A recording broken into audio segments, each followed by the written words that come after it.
আহ, মা গো, দুটো খেতে দেবে মা? সকাল থেকে কিছুটি খাইনি গো মা। ও বুড়িমা তুমি? ইস, এই রোদে ঘুরে বেড়াচ্ছ?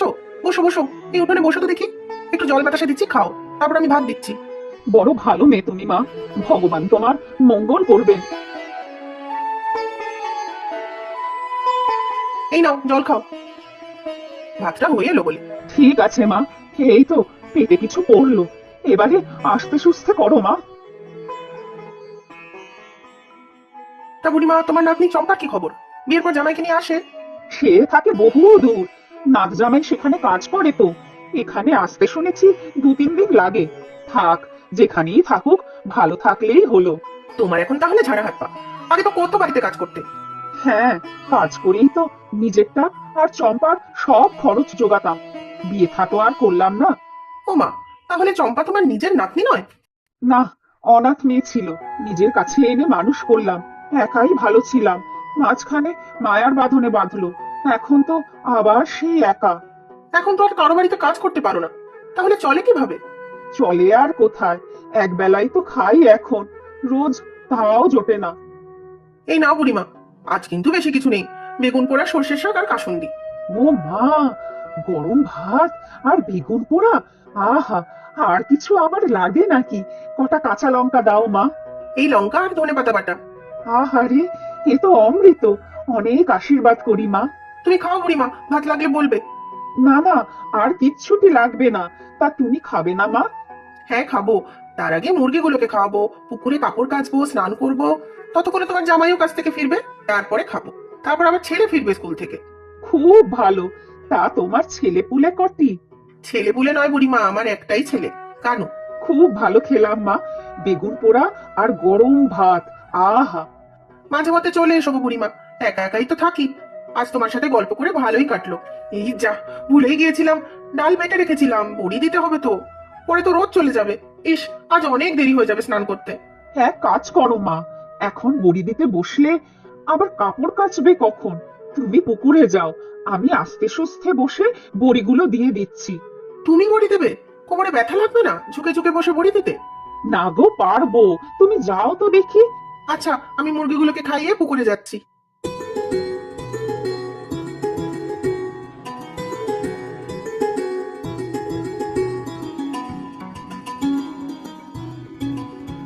বুড়িমা, বুড়িমা!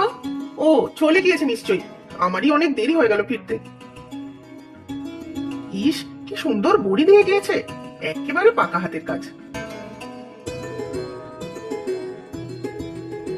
কি গো, দাঁড়িয়ে দাঁড়িয়ে কি ভাবছো?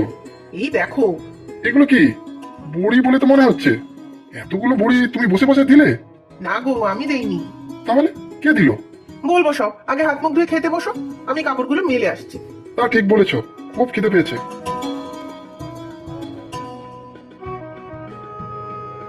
বাহ, বেগুন পোড়াটা দারুণ বানিয়েছো কিন্তু।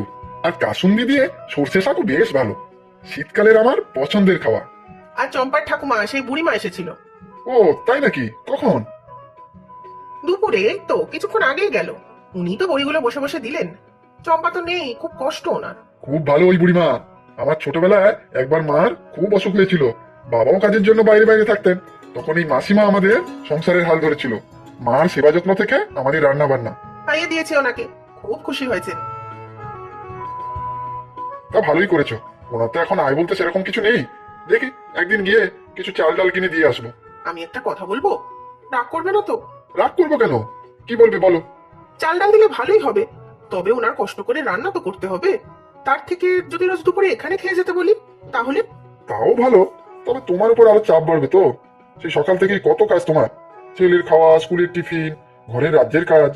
কোনো অসুবিধা হবে না গো। তাছাড়া উনি এলে রোজ একটু গল্পও তো করতে পারবো। আচ্ছা ঠিক আছে, আমি আজ বিকেলে গিয়ে বলে দেবো।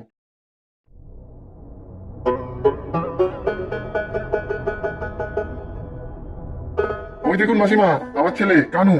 বাহ, চমৎকার! ওর কথাই তো বলছিল ওর মা। তোমাকে কি বলে ডাকবো? ঠাকুমা? হ্যাঁ, ঠাকুমাই তো। ঠাকুমা বলেই ডেকো আমাকে। তোমাকে নিমন্ত্রণ করতে এলাম ঠাকুমা। নিমন্ত্রণ? আমাকে? হ্যাঁ, তোমাকেই তো নিমন্ত্রণ করব। কাল থেকে রোজ দুপুরে তুমি আমাদের বাড়িতেই খাবে, মা বলেছে। হ্যাঁ মাসিমা, নয়নার খুব ইচ্ছে আপনি রোজ দুপুরের খাওয়াটা আমাদের বাড়িতেই করবেন। একা মানুষ, রোজ হাত পুড়িয়ে রান্না করবেন কেন?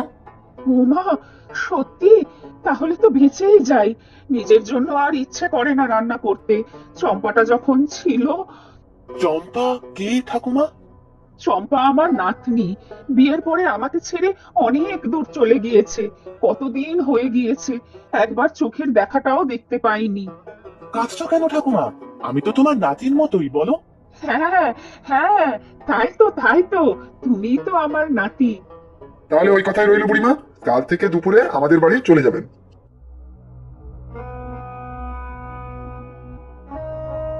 আহ, বড় তৃপ্তি হলো গো মা। আর একটু ভাত দেবো বুড়িমা? আজ বেশি কিছু করতে পারিনি। আলু পোস্ত আর বড়ি দিয়ে শাক ভাজা। এই অনেক মা। এক বেলাও যে পেট পুরে খেতে পাবো, এই যে স্বপ্নেও ভাবিনি। তুমি খুব ভালো গো মা। এরকম করে বললো না বুড়িমা, তুমিও বড় ভালো। একা হাতে নাতনিকে মানুষ করেছো। সবই কপাল মা। সেই নাতনিকে আজ কতদিন চোখের দেখাও দেখি না। আমরা তো আছি বুড়িমা, দুঃখ পেও না। আচ্ছা তুমি খাও, আমি বাসন কটা মেজে আনি পুকুর থেকে। তুমি খাবে না? আগে কানু ফিরুক, তারপরে খাবো। তুমি বুড়িমাকে একটু বিশ্রাম নাও।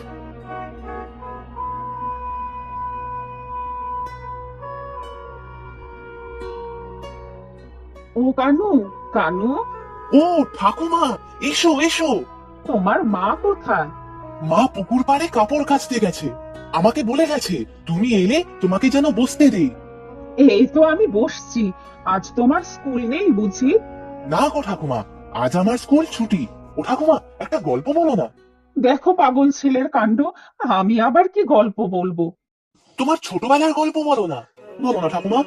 আচ্ছা, তুমি ছোটবেলায় পেয়ারা খেতে? জানো তো, বস্তির বাগানে এই এত বড় বড় পেয়ারা এনে দেবো, তুমি খাবে? আরে, আমার কি আর দাঁত আছে নাকি? তাহলে তোমাকে বাজারের দোকান থেকে রসগোল্লা এনে দেবো। দেখবে, একদম নরম তুলতুলে, মুখে দিলেই গলে যাবে। ওরে আমার সোনা ছেলে, এসব কিছুই লাগবে না বাপু। ও বুড়িমা, তুমি এসে গেছো? এই কানু, ঠাকুমাকে খুব জ্বালাতন করছিস বুঝি? মোটেই না, আমি আর ঠাকুমা তো গল্প করছি, তাই না বলো? এই নাও চা। হ্যাঁ দাও। কারো কোথায়? স্কুল থেকে এসে ছুটলো মাঠে। আচ্ছা, বুড়িমা রোজ আসছেন তো দুপুরে খেতে? হ্যাঁ গো, একটু বেলা হলেই চলে আসেন। আমি রান্না করি, উনি পাশে বসে বসে গল্প করেন। আবার অনেক সময় রান্নার টুকিটাকি সাহায্যও করেন। যাই রান্না করি তৃপ্তি করে খান, দেখেও শান্তি লাগে। সত্যি একা মানুষ বড় দুঃখী। আচ্ছা শোনো, আমি শহর থেকে তোমাদের সবার জন্য জামা কাপড় এনেছি, আর বুড়িমার জন্য একটা শাড়িও এনেছি। তা বেশ করেছো। তবে আমাদের জন্য আবার কেন? এই তো গত সপ্তাহে কানুর জন্য জামা প্যান্ট আর আমার শাড়ি আনলে। বুড়িমার জন্য নিলাম, তাই তোমাদের জন্য নিলাম। কাল দিও বুড়িমাকে, খুশি হবেন। বলছি শোনো না, একটা কথা ভাবছিলাম। যদি তুমি রাজি থাকো তাহলে বলো না, কি বলবে? বুড়িমাকে পাকাপাকি ভাবে আমাদের বাড়ি থাকতে বললে হয় না?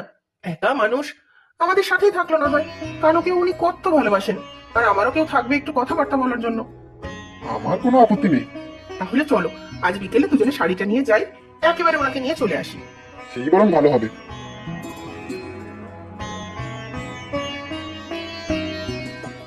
বুড়িমা, ও বুড়িমা, বুড়িমা। কে? আমরা এই গ্রামেই থাকি। তুমি কে? বুড়িমা বাড়ি নেই? হ্যাঁ হ্যাঁ, ঠাকুমা তো ভেতরেই আছে। আমি চম্পা, ঠাকুমার নাতনি। তোমরা এসো, ভেতরে এসো। ঠাকুমা, দেখো তোমার সাথে কারা দেখা করতে এসেছে। তোমরা? হ্যাঁ মাসিমা, এই দেখো, আমি তোমার জন্য শাড়ি নিয়ে এসেছি শহর থেকে। তুমি কি কোথাও যাচ্ছ বুড়িমা? আমি তো ঠাকুমাকে নিয়ে যেতে এসেছি। নিয়ে যেতে? কোথায়? আমি তো বিয়ে করে আমার স্বামীর সাথে অনেক দূরে চলে গেছিলাম, তাই এত বছর ঠাকুমার কোনো খোঁজ নিতে পারিনি। আমার ছেলে খুব ছোট, তাই তো এখন ঠাকুমাকে নিয়ে যাচ্ছি তার দেখাশোনার জন্য। তুমি সত্যিই চলে যাচ্ছ বুড়িমা? হ্যাঁ, যাবেই তো। এই তো ঠাকুমার সব জামা কাপড় আমি গুছিয়ে নিয়েছি। আমরাও যে তোমাকে নিয়ে যেতে এসেছি বুড়িমা। আমার কানু যে অপেক্ষা করে আছে তার ঠাকুমার জন্য। আমাদের বাড়িতে আমাদের কাছে তুমি সারা জীবন থাকবে, আমাদের মা হয়ে থাকবে। তুমি যেও না বুড়িমা, তুমি যেও না। এ আবার কি? তোমরা কোথাকার কে? তোমাদের সাথে ঠাকুমা যাবে কেন? ঠাকুমা আমার সাথে যাবে। আমার এখন দরকার ঠাকুমাকে। কিন্তু না নয় না, চম্পা ঠিকই বলেছে, মাসিমা নাতনির সাথেই থাক। আমরা কি তোমার কেউ নই বলো বুড়িমা? কেউ নই। শান্ত হও, নয় না, শান্ত হও। চলো আমরা যাই, ওদের যাওয়ার সময় হলো। সাবধানে থেকো মাসিমা। দাঁড়াও তোমরা। চম্পা, আমি তোর সাথে যাব না। এ কি বলছো ঠাকুমা? ঠিকই বলছি, আজ তোর আমাকে দরকার, তাই আমার খোঁজ নিতে এসেছিস। এতদিন ফিরেও তাকাসনি, আমি মরলাম কি বাঁচলাম সেই খোঁজও নিসনি। সত্যিই তুমি যাবে না তো বুড়িমা? না মা, তোমাদের ছেড়ে আর কোথায় যাই বলো তো? না খেয়ে পথে পথে যখন ঘুরতাম, তখন তো তোমরাই ছিলে আমার সবচেয়ে বড় আশ্রয়। আমাকে যত্ন করেছো, খোঁজ নিয়েছো, বিনিময় কিছুই যে চাওনি তোমরা। তোমরা যে আমার বড় আপনার। ভগবান এত সুখ কপালে রেখেছিলেন যে শেষ বয়সে এসে ছেলে মেয়ে নাতি সবাইকে পেলাম। আজ যে আমার সুখের শেষ নেই মা, আমি তোমাদের সাথেই যাব।